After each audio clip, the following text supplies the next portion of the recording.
Capítulo 107.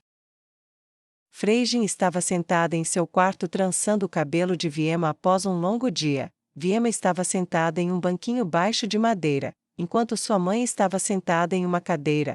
Os dois móveis não eram excessivamente formais, simples e de materiais de qualidade moderada, madeira acabada, nem mesmo polida, mas era funcional. É melhor do que o que eu dei a ela. O pensamento surgiu espontaneamente na mente de Freijin. Suas orelhas se contraíram ansiosamente com o fracasso percebido. A maciez sedosa do cabelo de Viema era outra melhoria. As ordens da patroa de banhos obrigatórios e o fornecimento de sabonetes simples mantinham todos limpos. Isso é parte, não é? Se você fosse honesta consigo mesma, admitiria, Freijin pensou, lembrando-se do soco de sua dona, ela teria lutado pela filha. Eu deixei a minha ir. Ela trabalhou silenciosamente nos fios sedosos e limpos de cabelo loiro que eram tão parecidos com os seus. O hematoma que sua filha tinha no rosto quando foi trazida para a propriedade havia desaparecido. Freijin sentiu o amargo reconhecimento de suas deficiências ao seu redor. Mãe, você está bem?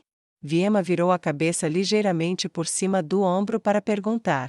Freijin forçou um sorriso. Não é nada, Viema, nada mesmo. Como foram as aulas hoje? O professor foi legal?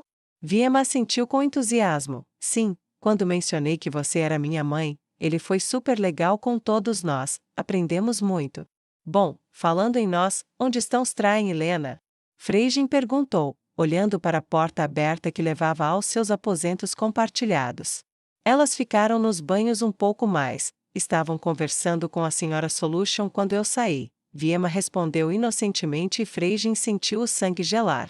Lady Solution, esse é um monstro, se é que algum dia houve um. Freijin pensou enquanto se lembrava da maneira como a mulher pegou um bandido e o usou como um porrete para espancar outros 3 até a morte, repelindo golpes desesperados de espadas como se fossem meros galhos frágeis de crianças. O que a Sra. Solution queria com elas? Freijin perguntou o mais calmamente possível. O sorriso sádico no rosto do monstro era evidente, e nem mesmo sua dona conseguia contê-lo, e aquele sorriso era agoniante. Nada, elas queriam falar com ela, eu não perguntei sobre o que, eu queria voltar para você, Viema respondeu com um sorriso inocente e cheio de dentes no rosto. Freijin se inclinou e beijou o topo da cabeça da filha. Estou tão feliz que você está comigo de novo. Eu também, respondeu Viema, no momento em que as gêmeas de cabelos brancos entraram na sala. Elas pegaram banquinhos em silêncio e sentaram-se em lados opostos de Viema, com as costas retas, e assim como Viema, usavam roupas noturnas simples e escuras que iam até as panturrilhas e cobriam os braços. As roupas de linho eram simples, mas funcionais. Todas se sentaram em uma postura formal enquanto Freijin cuidava delas, um por um. Lena, como foi seu dia? Freijin perguntou com a voz mais gentil que conseguiu. Lena virou a cabeça, não para olhar para Freijin atrás dela, mas se inclinando levemente para a frente, enquanto olhava para a direita. Strain olhou para a esquerda da mesma forma, tendo trocado expressões que Freijin não conseguia ver. Elas assentiram e sentaram-se eretas novamente em uníssono. Tudo bem, Lena respondeu com uma voz neutra. Ah, disse Freijin enquanto terminava com Viema e se movia para começar a pentear o cabelo de Lena. Ela mordeu a língua enquanto o silêncio se estendia. Freijin buscou outra pergunta como alguém que está se afogando busca uma tábua de salvação. Você aprendeu alguma coisa hoje antes de começar a trabalhar? Sim, a resposta monótona veio imediatamente. Você gostou de alguma coisa? Freijin perguntou mais adiante.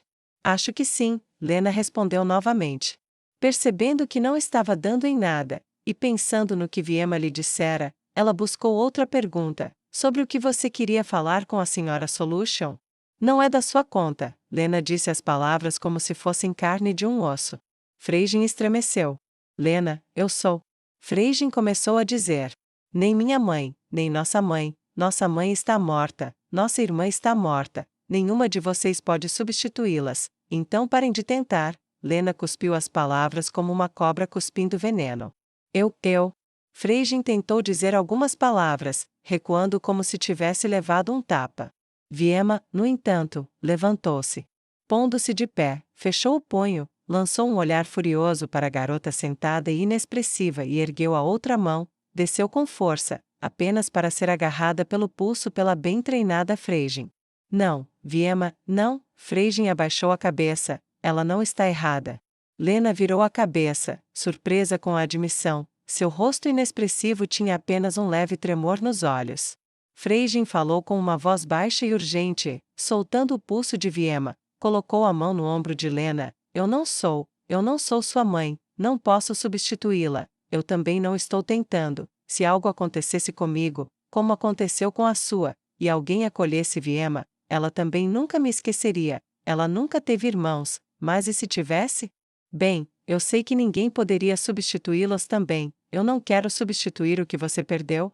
Eu só quero cuidar de você, como cuido dos meus, só, me deixe ajudar. Você não precisa me chamar de mãe, você nem precisa sentir nada por mim se não quiser, só me deixe te ajudar. Strain soltou um umf, não temos escolha sobre ficar com você, mas não é como se você nos quisesse, a patroa nos designou para você, somos apenas uma propriedade que você precisa vigiar. Isso não é justo. Viema gritou, virando a cabeça para as gêmeas de cabelos brancos, ela está sendo legal com você, pelo menos seja legal com ela. Viema fungou, infeliz, suas mãozinhas formando punhos fechados e raivosos. E é aí que você se engana, Strain, Freijin disse com mais confiança ainda. Eu pedi para continuar cuidando de você, eu queria, talvez uma parte de mim precisasse, mas eu fiz uma escolha que a mestra me concedeu, embora ela me obrigasse a provar que eu queria. As gêmeas cruzaram os braços e empinaram o nariz, claro que sim, disseram em uníssono.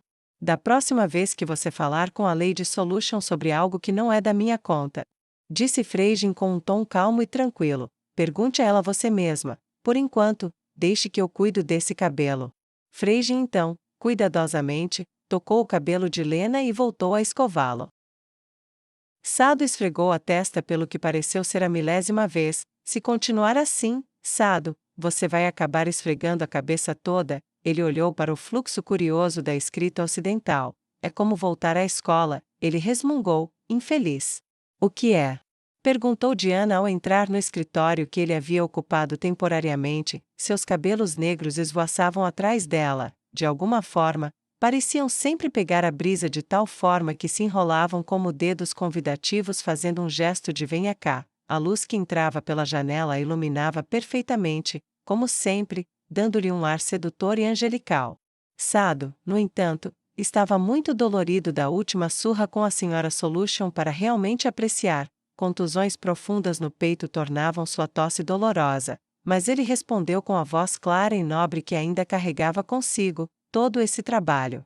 Traduzindo o texto sagrado dos adoradores da morte e se preparando para viajar para o leste para encontrar outro príncipe em seu próprio território.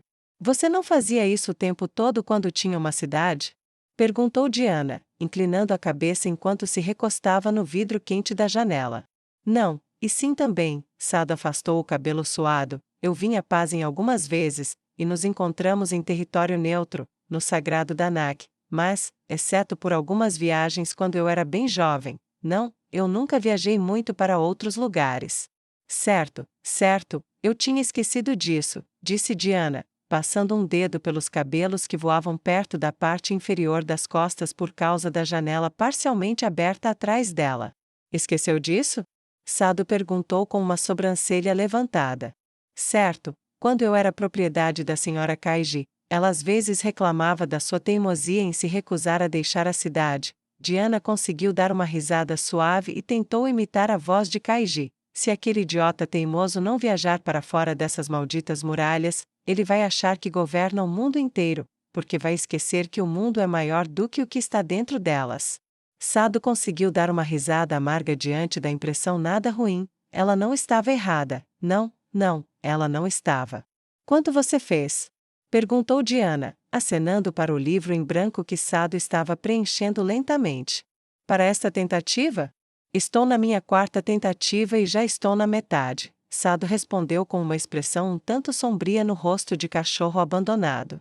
Bem, você sempre pode trabalhar nisso enquanto estivermos fora. Ela lhe deu um sorriso indulgente. De alguma forma, um leve rubor surgiu em suas bochechas, algo que ele tinha certeza de que não tinha acontecido por conta própria. Então, Qual é o seu trabalho em tudo isso? Perguntou Sado, recostando-se e pousando o testamento. O que você quer dizer, príncipe das correntes? Ela escondeu os lábios atrás das mãos e riu como uma imbecil. Ele revirou os olhos. Você sempre foi uma arma, Diana. Você não envia uma arma para uma cidade sem um alvo em mente. Um príncipe mais sábio já teria descoberto isso, disse ela num tom sombrio de sedução. Ele cerrou o punho com força suficiente para estalar a pena. Não sou mais um príncipe. Foi por isso que você veio me ver? Para me lembrar disso? Você pode dizer isso, Sado. Kaiji pode ter matado minha mãe, meu pai e o resto da minha família, mas ela estava protegendo a sua, começando pelo seu avô e terminando com você. Talvez isso não me incomode tanto quanto deveria, mas você custou a liberdade da única mãe que eu conheci. Talvez Kaiji esteja feliz onde está, mas você não tem nada a ver com isso. Todos que eu deveria ter amado, todos que eu amei, você e sua família arruinaram ou acabaram com suas vidas, então, talvez lembrá-la de não. Sair de casa agora não seja uma má ideia, Diana disse, cruzando os braços diante dos seios fartos. Ela não o encarou quando falou, e ele não olhou para ver se ela tentava. Você não está errada, mas se ajudar, disse ele, erguendo a mão para puxar incisivamente a gola dourada. Não posso mais fazer isso, e sei disso. Agora, por que não me deixa em paz, Diana? Se está se perguntando, partimos amanhã, e eu quero me preparar um pouquinho mais antes. Tudo bem, príncipe das correntes, Diana respondeu, indo até a porta e olhando para ele. Só não se esqueça, estarei de olho em você. Se você sair da linha e ameaçar o pouco que acabamos de começar a recuperar, farei tudo o que puder para destruí-lo, mesmo que isso me custe a vida. Sado ignorou a provocação e a batida da porta, então se curvou sobre seu livro com uma pena nova para tentar escrever outra página em branco. Sobela tremia tão violentamente que não conseguia nem controlar a língua, e Nua não lhe pedia nada. Quando ficaram a sós novamente, Nua sentou-se com as costas contra a parede e puxou a frágil cortesã para seus braços. A elfa demoníaca ficou visivelmente grata, buscando qualquer conforto que pudesse assim que o capuz foi arrancado de sua cabeça e jogado em um canto distante, junto com o que Nua havia removido e jogado de lado um momento antes. O banquete ainda estava acontecendo lá fora. Elas não conseguiam ouvir nenhum lamento, mas o som de ossos quebrando e o som de homem-esfera caminhando comendo lá fora ainda chegavam até seus ouvidos pela janela aberta. Só quando a noite já estava bem e pesada sobre elas é que Sobela disse uma única palavra. Deitou-se com a cabeça no colo de Nua e olhou para cima através dos olhos vermelhos e rachados. Uma mão subiu para acariciar o rosto delicado, mas delicado, da curiosidade que a acompanhava. Faça amor comigo, pediu Sobela com a voz lamentosa e trêmula. Os olhos de Nua não estavam baixos naquele momento, mas o pedido a pegou de surpresa e ela desviou o olhar para a elfa demônio. Sobela sentiu a tensão repentina nas pernas da mulher, esticada sob sua cabeça. Faça amor comigo, não quero pensar no que ouvimos, e isso me ajuda a me sentir bem e a esquecer por um tempinho, pelo menos. Sobela acariciou a bochecha de Nua, e a elfa da floresta segurou o pulso da mão que a acariciava com firmeza, mas não com muita força. Desculpe, eu não posso fazer isso. Nua olhou para a janela, seu corpo relaxando lentamente após a tensão inicial repentina. Você nunca esteve com uma mulher antes? Perguntou Sobela, com a curiosidade crescendo, e então percebeu, eu realmente não sei nada sobre ela. Apesar de todas as nossas investigações, ela mantém tudo muito em segredo.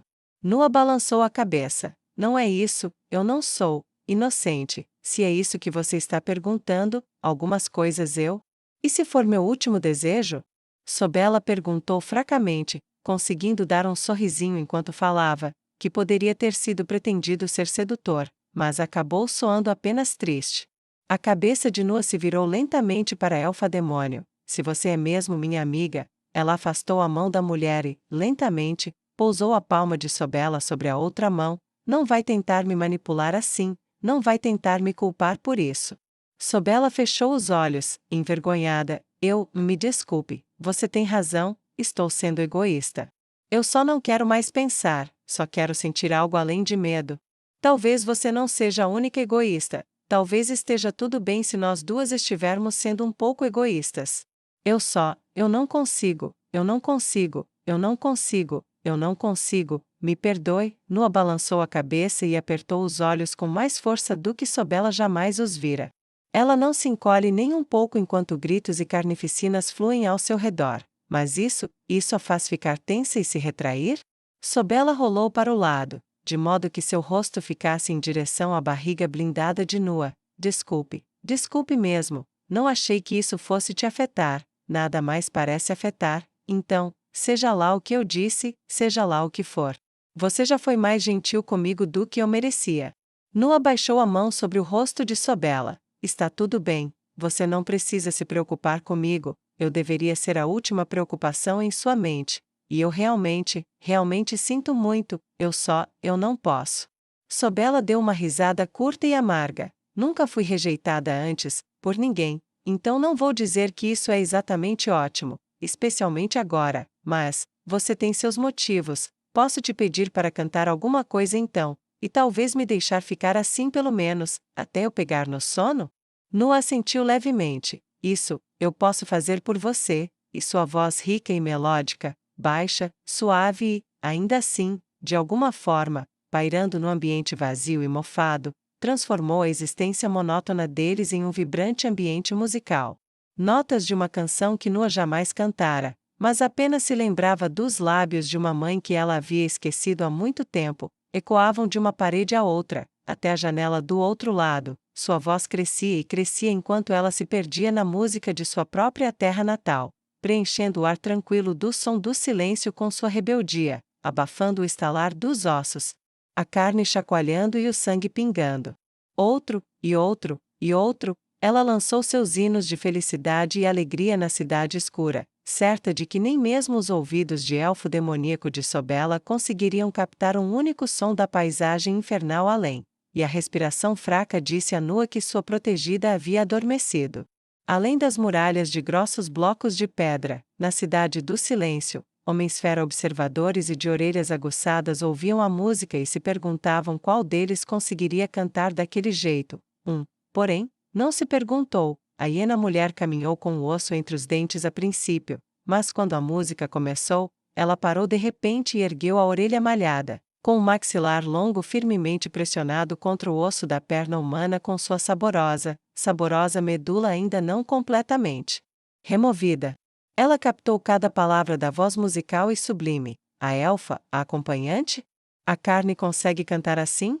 Suas sobrancelhas escuras franziram-se quando seus olhos se fecharam e ela saboreou a música que saía pela janela, até que a última nota desapareceu, e a cidade do silêncio começou a recuperar seu homônimo.